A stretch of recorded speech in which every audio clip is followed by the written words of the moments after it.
Ati for ma obi biara akwaba edeba nimdie news so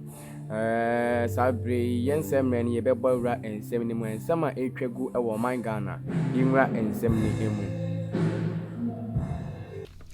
Enra and Chief Justice Mame Gertrude Esaba Araba Tokonu wode nani so ade hunu ede atudwa na nani so ade hunu ya be for de kra watu din se leading justice wo pese wo fa be for kwan so boa ema oman atemu adwuma no nso wo mu dwumadie konkan na epeja na animonyam a wo atemu adwuma nim no nso ekoso a etirem na sa adwumadie ya no a wo pa ho ntoma no wo frefre ni tin bebre aban lawyer pani kwase bi ene wo frɛ mampani abede eche nso ankasa wo no so kwase bi nti mampani abede eche mi ko na manka bi de ene na ase ne sei na ne nkasa ye mu no ene wodi tudwa sei ade na ni gye wo pa ene sei enei Chief Justice edi nani so ade hunu leading justice enhye no ede atudwa na ebeboa ama enhye ahodo ekoso watemu adwuma nim no etimi aye adwuma ne fe kwan so na ye hyew pa wo se eye ne de na hwaho a se sa ne abefo digitalization yi woni nam so yai ema 2018 no wo de ye friend se case tracking system ebaye sa case tracking system wa woda na die yi 2018 ena ene eden sesaye bi aba e system yi abeboa enam so ama case ni bi wonu mu a wo hwehwa wo mre woni de achi nso hu asam entem enti wotetre mu no hwede nanso Chief Justice dia bekam na say wo twafufo ama atonkwan mu waye ade pa wo se na bi mu wo ka digitalization na bi mu ntiase na wonu mu kasa na waje economy na digitalization wo se hwe na economy nko anante na sa digitalization na ye economy ni fapem no wo kan wo se ye nam sa digitalization yi su sika ya kura nya sika wa na senate nko a nsama di ya nanka wo senate ko a wonu timi yifiri mu be mpema duonu nkron 29000 sa mpema duonu nkron no se ye de ni sika ehihye ni mu asese a 480 million Ghana cedis ena eno no oman no atimi asie ena wo se national service for yi so eno so sada eno so na nsama di we wo nwoma ni mu eno so wo na ma be for digitalization ya so ye yidin ensama di nko a chese edin wo ho agi akatua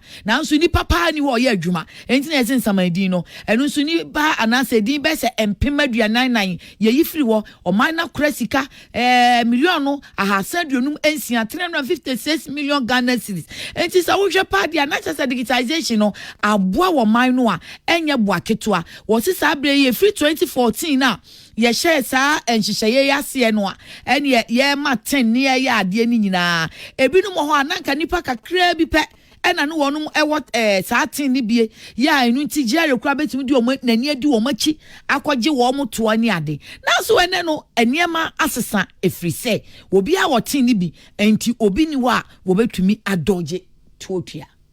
At the end of our conversation, I said, well, I am a disciple of digitalization, but the Chief Justice is a senior disciple of digitalization. When we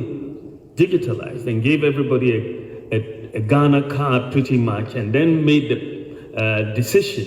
to make the Ghana card number your tax identification number, we increased the proportion of individuals with tax identification numbers from 4% to 85%, just like that. We have also seen through digitalization that you can deal with corruption. We have now eliminated ghost workers at the Controller and Accountant General's office just by using the Ghana card, because the ghosts don't have fingerprints, and we have therefore been able to eliminate them. This has saved, for example, SNIT 480 million Ghana by eliminating 29,000 ghost pensioners, and National Service by eliminating 44,000 workers has saved over 356 million Ghana, and this is just the tip of the iceberg. Enunti mampani abedi eche de kan wo se wo sre Ghana for se wonfo eye atemwafo pani ana piempani Mami Justice tokonu so ema sa na ni so ade hunu entumi emrem.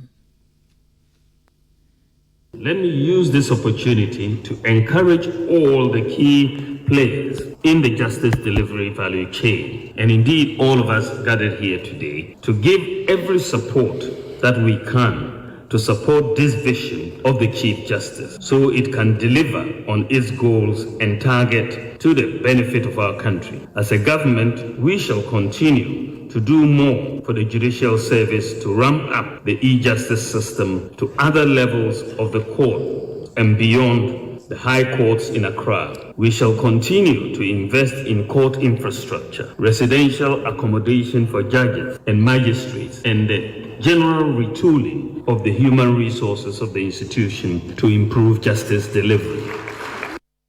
Mampeni abedi echo Franka tuni nima MPP amanyoko no Dr. Mahmoud Bawumia. Na piempeni na ankasa Justice Gertrude Arabesa basa kitoko no edru ne so awokasa no odi tudwa se sa digitalization ne de eboa pa o enkankan wo atemwa adwuma no onom de na ye friend se e-justice app no a mampeni abedi eche eda no odi no eboa wo mo papa pa e wo mo dwumadiem no wo kire se de a esi ye adwuma fa.